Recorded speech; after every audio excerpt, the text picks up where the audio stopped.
sirens cut across the You water left! just as the sun No! dipped behind No, the it's an pines, emergency! and in that moment I You knew this are not- quiet evening at our lake was about to explode.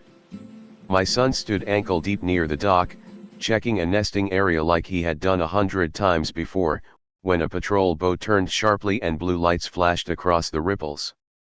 Neighbors froze. Phones came out. And the woman who had been screaming moments earlier folded her arms with a look of triumph. She had called the police on my son, convinced he was trespassing, harassing wildlife, or worse. What she didn't know, what none of them knew yet, was that the man she had pointed at was the wildlife warden chief himself. This lake has been in our family for decades, a place of early mornings, conservation work, and hard rules about protecting the land. My son grew up here, learning every bird call, every spawning bed, every regulation by heart. He doesn't just enforce the law, he lives it. That evening he was off duty, dressed plainly, quietly marking an area where boats had been cutting too close to protected reeds. To an outsider, he probably looked suspicious. To her, he looked like someone who needed to be taught a lesson.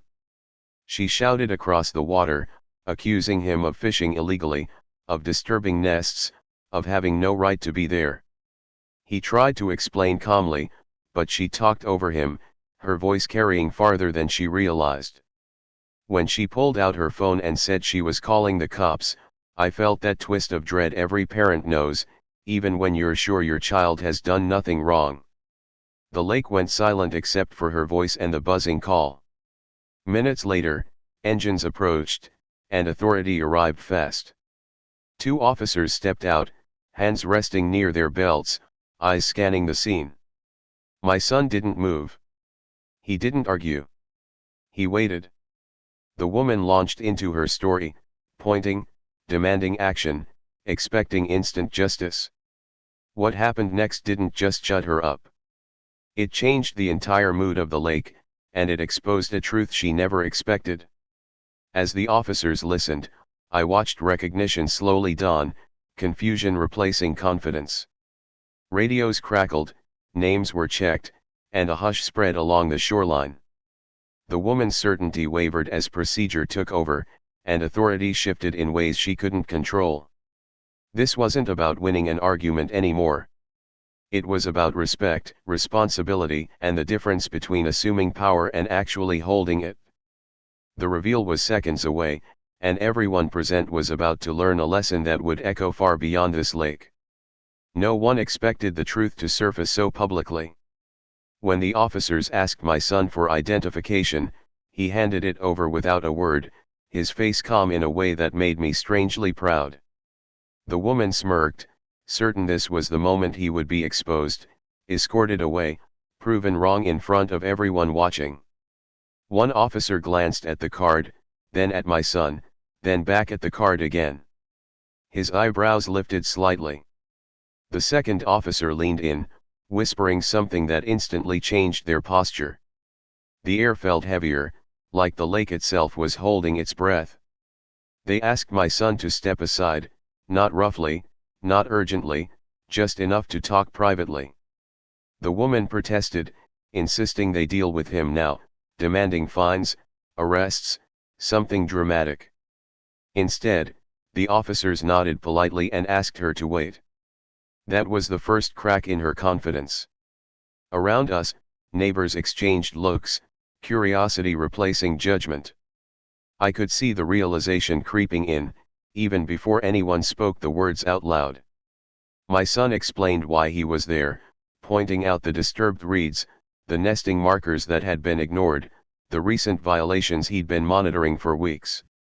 He spoke like a professional, not like someone defending himself, and the officers listened closely. One of them radioed in, confirming details, his tone suddenly formal. When the confirmation came back, it wasn't loud, but it was clear enough. Titles were mentioned. Authority was established. The officers returned to the woman, and this time they asked her questions. Simple ones at first. Why had she approached him? Had she crossed posted boundaries? Did she interfere with an active wildlife management area? Her answers grew defensive, then shaky. She tried to laugh it off, but no one laughed with her. The lake felt different now, quieter, sharper, as if the rules had snapped into focus for everyone present. I watched her expression change as the truth finally landed. The man she had accused wasn't a random trespasser. He wasn't some careless fisherman. He was the wildlife warden chief, responsible for protecting this very lake. Her voice dropped. Her posture shrank. The confidence she arrived with drained away, replaced by embarrassment and a flicker of fear. What followed wasn't revenge or shouting. It was procedure. Calm, measured, undeniable. The officers explained the regulations she had violated, the reports already on file, the warnings she had ignored. Every word carried weight. Every sentence closed another door she hadn't known was open. By the time they finished, the woman looked smaller than the splash she had made. And still, the biggest moment hadn't happened yet.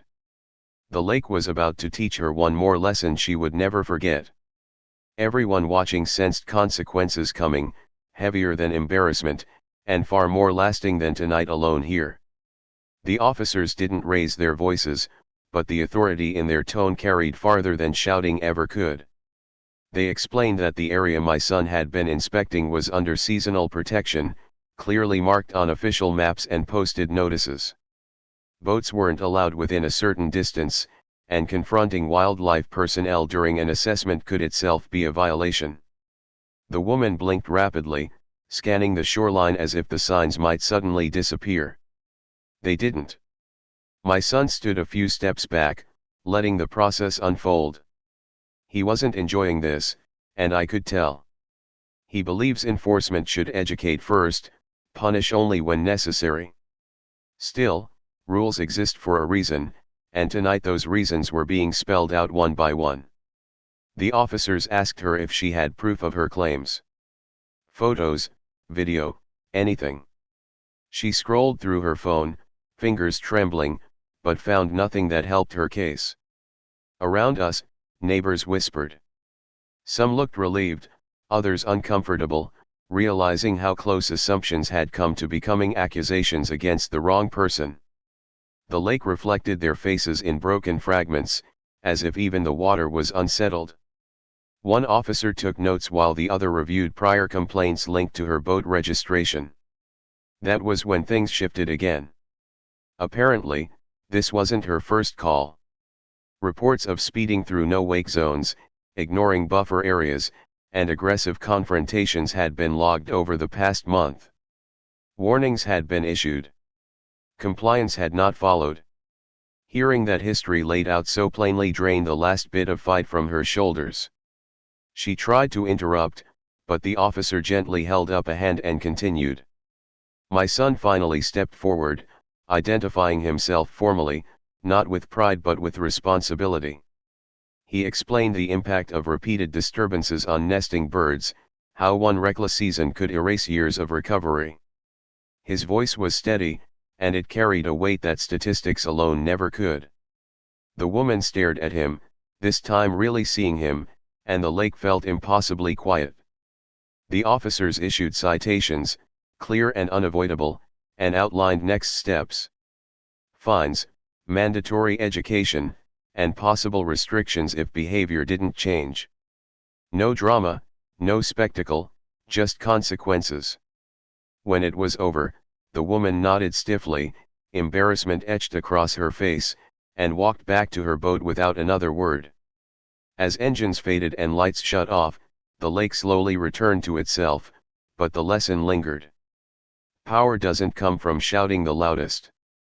It comes from understanding the land, respecting the rules, and knowing when you're wrong. And this story wasn't finished yet. What happened next would ripple through the community, reshape how neighbors treated the lake, and force a reckoning no one could quietly ignore again from that day. The next morning, the lake felt different, as if it had woken up remembering everything that happened the night before. News travels fast in a small community, especially when flashing lights and authority disrupt the calm. By sunrise, neighbors were already talking, replaying the scene, filling in gaps, choosing sides. Some were embarrassed by how quickly judgment had formed. Others were quietly relieved that someone had finally enforced the rules everyone pretended not to see. My son returned early, this time officially on duty, uniform crisp, badge visible. It wasn't for show. It was for follow-up. Part of his job isn't just enforcement but restoration, making sure protected areas recover after disturbance. He inspected the reeds again, documenting damage, noting signs of stress among nesting birds. Every observation mattered, because data turns moments into change. A few residents approached him carefully, apologizing for assuming the worst the night before. He accepted each apology without dwelling on it. He understands how quickly fear fills gaps when people don't understand authority, especially when it looks informal or unexpected. To him, education is always the first step toward trust. That's what makes him good at what he does. The woman stayed away that morning, but her absence didn't erase her impact. The citations she received required her to attend a conservation briefing, something many boat owners had skipped for years. Word spread that stricter enforcement was coming, not as punishment, but as protection. Suddenly, speed limits were respected. Boats gave wider space to nesting zones. The lake began to breathe again. That afternoon, a small meeting formed near the dock. Residents asked questions, real ones, about wildlife protection, seasonal rules, and how to report concerns without escalating conflict. My son answered patiently, explaining that calling authorities isn't wrong, but accusations without understanding can cause harm. The difference lies in intent and respect. I watched from a distance, proud but thoughtful. Last night could have gone very differently. Misunderstandings have consequences, especially when fueled by certainty instead of curiosity. The lake didn't need another confrontation. It needed clarity. As the sun lowered again, calmer than before, it was clear this incident had done more than resolve a dispute. It had reset expectations. The community was changing, and not everyone would be comfortable with that. The real test wasn't over yet. By the end of the week, the woman returned, not with shouting, but with paperwork and a different posture. She approached the dock slowly, eyes scanning for my son, who was cataloging water samples nearby. When she finally spoke, her voice was quieter, edged with restraint rather than anger. She said she had attended the required conservation briefing and hadn't realized how much damage repeated disruptions caused. It wasn't an apology, not yet, but it was a crack in the wall she'd built.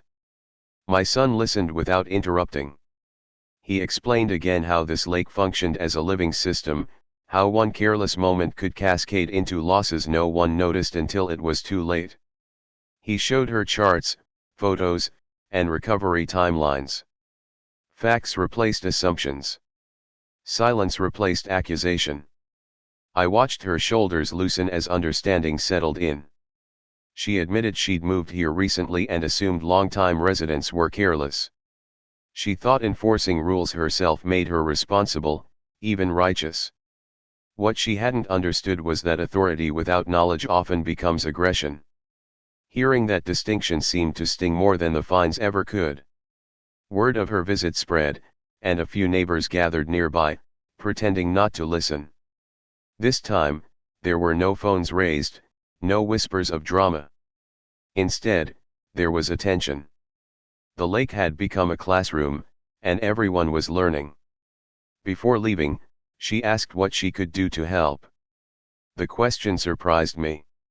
My son suggested volunteering during shoreline restoration days, helping place markers, and learning seasonal patterns. Responsibility, he told her, doesn't start with control. It starts with care. She nodded, wrote down dates, and left without another scene. Boats passed slowly. Birds returned cautiously. The water reflected a calmer sky. It wasn't redemption, but it was movement in the right direction. That evening, my son admitted the incident weighed on him. Being right doesn't always feel good, especially when it exposes how easily things escalate. I reminded him that leadership isn't about avoiding conflict, but guiding it toward understanding. The lake had tested everyone involved, revealing assumptions, authority, and accountability. The ripples were fading, but their lessons remained, setting the stage for what came next, when the broader community would be forced to decide what kind of lake they wanted to protect, and how far they were willing to go to do it. Those choices would soon collide during a public hearing, where emotions, history, and regulation met head-on. The incident would be cited, debated, and reframed by voices far louder than one woman's. My son would stand again at the center, not as a surprise, but as a symbol of boundaries finally being enforced, and consequences that could no longer be ignored by anyone living near the lake itself anymore now. The public hearing filled the town hall until the walls seemed to lean inward, carrying years of frustration, pride, and fear. Folding chairs scraped the floor as residents settled, many clutching notes, others holding memories. The incident at the lake had become shorthand for something larger, a symbol of who gets to decide how shared land is treated. When my son walked to the front, uniformed and composed, a murmur followed him like wind through leaves. He began with facts, not feelings. He described seasonal protections, data trends, recovery successes, and the cost of neglect measured in lost nests and silent mornings. Charts flickered behind him, but it was his steady voice that anchored the room. He reminded everyone that enforcement had always existed, just unevenly applied, and that consistency was the only path to fairness. Then came public comment. Some spoke in support, thanking him for restoring order and respect. Others bristled, accusing the department of overreach, of changing traditions without consent. One man slammed his hand on the podium and said the lake belonged to the people, not the state. My son listened, nodding, waiting his turn, letting the tension breathe. When he responded, he chose clarity over comfort. He said the lake belonged to the ecosystem first, and to people only if they protected it. Rights came paired with responsibilities, he explained, and traditions survived only when they adapted. The room quieted, not in agreement, but in recognition that the argument was deeper than a single complaint. Near the end, the woman stood. She didn't introduce herself. She simply said she had been wrong, that learning had changed her, and that accountability had felt harsh but necessary. Gasps rippled, followed by an uneasy silence. Her words didn't erase anger, but they shifted it, turning some faces thoughtful instead of defensive. The council voted to adopt clearer signage, mandatory briefings, and stepped enforcement. It wasn't unanimous, but it was decisive. As chairs folded and people filed out, the air felt lighter, as if something long avoided had finally been addressed. Outside, dusk settled gently. My son exhaled, the kind that empties a week from your chest. The lake hadn't just been defended, it had been redefined. What remained was living up to the promise made in that room, every day, without cameras, without sirens, and without shortcuts. Change never arrives quietly in small towns. It creaks, argues, resists, then slowly settles into routine. What mattered now was follow-through, patience, and courage to enforce rules evenly, even when faces were familiar, voices loud, or pressure personal, because consistency would decide whether this moment became progress or just another story retold. The lake would remember who showed up afterward together. The weeks after the hearing were quieter, but not easier. Enforcement meant consistency, and consistency meant uncomfortable conversations. My son spent long days on the water, stopping familiar boats, issuing warnings, sometimes citations, always explanations. Some neighbors waved. Others stared straight ahead. Respect was growing, but resentment lingered beneath the surface. One afternoon, a storm rolled in fast, the kind that darkens water without warning. A call came through about a boat taking on water near the restricted cove. My son responded immediately. When he arrived, he recognized the vessel. It belonged to a longtime critic from the hearing, someone who had loudly opposed new rules. The irony was thick, but procedure mattered more than pride. He helped secure the boat, guided it to safety, and waited with the owner until the rain passed. No lecture came. No comment about past arguments. Just professionalism. Later, the man quietly thanked him. It wasn't public, and it wasn't dramatic, but it mattered. Trust often grows in moments no one records. Slowly, patterns changed. Early mornings returned to stillness. Birds nested successfully. Complaints dropped. Reports shifted from anger to questions. Education was working, but only because enforcement stayed firm. The lake was healing, and so was the community, even if not everyone admitted it aloud. At home, we talked less about conflict and more about balance. Authority, my son said, only works when paired with humility. I told him humility doesn't mean shrinking. It means standing steady without needing applause. He smiled at that, tired but resolved. Then a letter arrived. It wasn't signed, but its message was clear. Someone accused him of targeting certain residents unfairly. An investigation followed, routine but stressful. Records were reviewed. Body camera footage watched. Every stop examined. Weeks passed slowly. The findings came back clean. Procedures followed. Decisions justified. The accusation dissolved under evidence. Still, the experience left a mark. Doing the right thing doesn't make you immune to challenge. It just makes you prepared for it. Standing at the dock one evening, my son looked out across the water, calm again, reflective. He said protecting this place would always mean being misunderstood by someone. The cost was worth it. The lake shimmered softly, unchanged by opinions, shaped only by care and time. Night settled gently, carrying the smell of rain and pine. Lights flickered along shorelines, orderly and slow. The lake no longer felt contested. It felt watched over. Not owned, not conquered, but shared with intention. My son packed his gear, knowing tomorrow would bring new tests. Protection, he knew, was never a single moment. It was a promise renewed quietly. Everyone understood the work ahead would demand patience, courage, and fairness from every neighbor starting right now. Summer edged toward fall, and the lake wore the change gracefully, mornings cooler, colors softer, activity calmer. What once felt tense now felt intentional. Boats moved slower without complaint. Kids learned where they could and couldn't swim. New signs blended into the shoreline like they had always belonged. Rules hadn't ruined the lake. They had revealed it. One Saturday, a community restoration day brought people together in a way no meeting ever could. Gloves were handed out. Invasive plants were pulled. Markers were repaired. My son worked alongside everyone else, not as an authority figure, but as another set of hands. Laughter replaced suspicion. Shared effort replaced debate. The woman came too. She kept her head down at first, focusing on the work, but gradually conversations formed. Simple ones. Where people were from. How long they'd lived there. What the lake meant to them. No one brought up the incident directly, but its shadow faded with every hour of cooperation.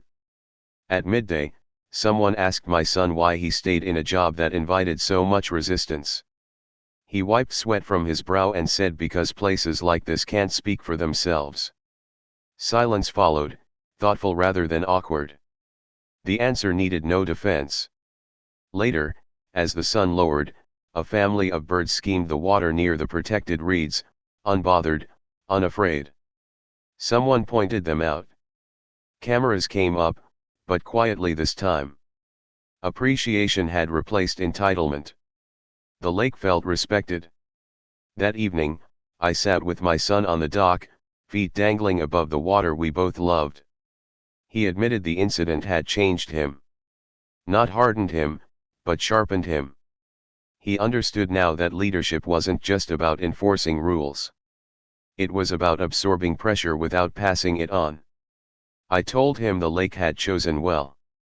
He laughed softly, saying the lake didn't choose. People did. And people could choose again tomorrow if vigilance slipped. As stars appeared, reflections trembling gently, it was clear this story would never be just about a woman calling the cops. It was about assumptions, authority, and the quiet power of accountability. It was about how quickly conflict can rise, and how slowly trust must be rebuilt. The lake settled into night, carrying lessons deeper than water. Everyone who lived near it now knew the boundaries, not just on maps, but in spirit. The cost of ignorance had been paid once. It didn't need repeating. One chapter remained, not dramatic, not loud, but honest. A closing moment that would show what happens after the sirens fade, when the real work continues without witnesses, and when protection becomes routine rather than reaction. The ending was waiting, steady and clear. A year later, the lake barely remembered the noise, but it remembered the care. Reeds stood tall where they had once been trampled. Nesting areas were full again, life returning in quiet numbers that didn't trend online but mattered deeply. Protection had become habit, not headline. That was the real victory. My son still patrolled the water, sometimes in uniform, sometimes not, because responsibility doesn't switch off. People greeted him differently now. Not with fear or challenge, but with recognition. He wasn't just enforcement. He was stewardship made visible. The line between authority and community had softened into cooperation. Every so often, someone new would arrive, questioning signs or boundaries, confused by restrictions. And every time, someone else would explain before it escalated. That was the change that mattered most. The lake no longer relied on one voice. It had many. The woman eventually became one of the most consistent volunteers. She never spoke publicly about that night, but her actions spoke clearly. Accountability had reshaped her, not shamed her. She learned what many never do, that being wrong isn't the end, refusing to learn is. One evening, we watched the sunset from the same dock where sirens once cut the air. The water was smooth, reflecting gold and shadow in equal measure. My son said moments like that reminded him why the work was worth it, even when misunderstood, even when challenged. I thought about how close things had come to going another way. How easily assumptions could have hardened into injustice. How power, when misunderstood, can feel threatening instead of protective. That night could have ended with anger lingering for years. Instead, it became a turning point. The story people tell now isn't about someone calling the cops. It's about what happened after. About listening, learning, and choosing responsibility over pride. It's about how authority handled calmly can educate rather than divide. The lake continues, indifferent to human drama, shaped only by what we do consistently, not what we claim loudly. It rewards patience. It punishes neglect. It reflects back exactly what it's given. As darkness settled and the first stars appeared, the water held their light without distortion. Balance restored. Lessons learned.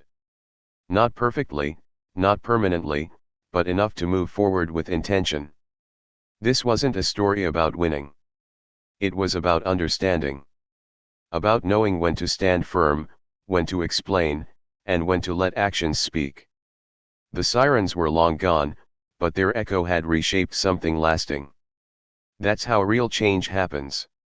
Not in the moment of conflict, but in the quiet choices made afterward, again and again, until protection becomes culture, and respect becomes normal, and a lake can simply be a lake again, held in trust by those willing to care.